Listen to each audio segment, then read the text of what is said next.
Halo semua, salam sehat. Saya di sini akan menjelaskan mengenai mata kuliah teologi moral, yaitu refleksi perkuliahan yang saya peroleh.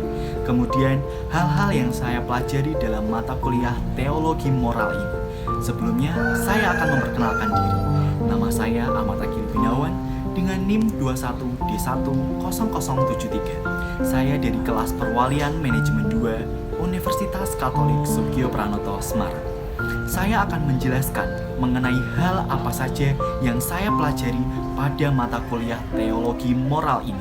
Banyak hal yang saya pelajari pada mata kuliah teologi moral, tetapi dari materi atau pelajaran pada kuliah ini, yang paling berkesan bagi saya adalah materi mengenai tindakan bermoral. Mengapa demikian? Saya terkesan karena pada materi tindakan bermoral ini kita diajarkan dalam melihat sisi baik buruknya tindakan seseorang diukur secara objektif, yaitu norma, dan secara subjektif, yaitu adalah hati nurani. Tindakan seseorang dikatakan baik jika sesuai dengan norma dalam kelompoknya. Namun, tidak semua manusia memiliki pengetahuan tentang norma secara lengkap dan memahaminya. Maka, hati nuranilah yang akan menuntun tindakan seseorang menuju kebaikan.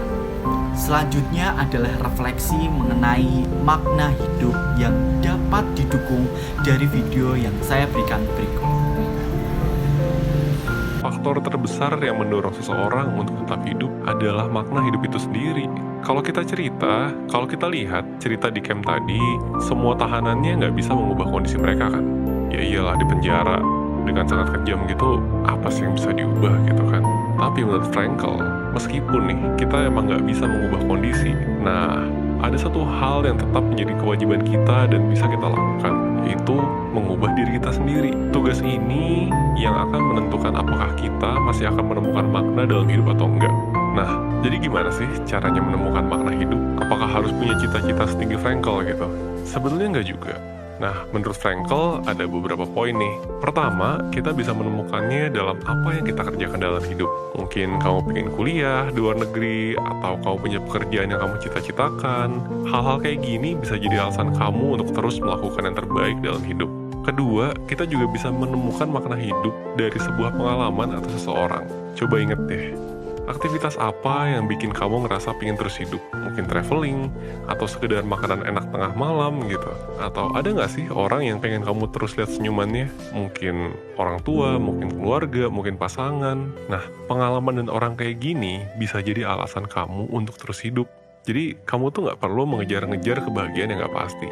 Ingat-ingat aja, hal apa yang selama ini bisa bikin kamu bahagia, sekecil apapun hal tersebut. Terakhir, kamu bahkan bisa menemukan makna hidup dari penderitaan yang kamu rasakan. Kamu bisa jadiin penderitaan ini motivasi untuk mengubah keadaan yang bikin kamu menderita. Misalnya nih, kamu gak suka sama tempat kamu tinggal sekarang. Ya udah, jadiin ini motivasi buat kamu kerja lebih keras dan bisa tinggal di tempat yang lebih nyaman buat kamu. Biar punya pakaian yang lebih oke, makanan yang enak, atau apapun itulah. Jangan biarkan hidup kamu berakhir dalam penderitaan. Ingat bagaimana Frankl bisa terus menemukan makna hidup meskipun dalam penderitaan berat. Terakhir, nah ini penting nih, makna atau alasan hidup itu nggak harus besar. Yang penting bisa bikin kamu ngerasa bahwa hidup itu layak diperjuangkan. Dan kamu ya jadinya mau terus berusaha aja gitu. Dengan demikian, makna hidup yang dapat saya rasakan dan amalkan adalah dengan memperhatikan beberapa poin-poin yang telah disebut video di atas.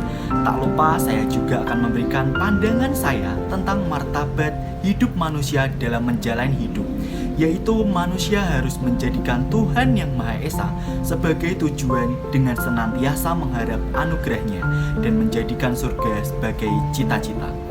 Demikian juga hendaknya dalam memandang kesuksesan. Untuk memperoleh kesuksesan dunia dan akhirat, tentu saja kita harus senantiasa mendekatkan diri kepada Tuhan Yang Maha Esa dan menjadi orang yang taat beribadah serta menjauhi larangan-larangannya. Baiklah, itu tadi penjelasan dari saya mengenai kuliah teologi moral dan beberapa poin penting mengenai moral, makna hidup, dan martabat hidup manusia dalam menjalani kehidupan. Sekian dari saya, jika ada kesalahan tindakan maupun perkataan, mohon maaf sebesar-besarnya. Sekian, terima kasih dan salam sehat.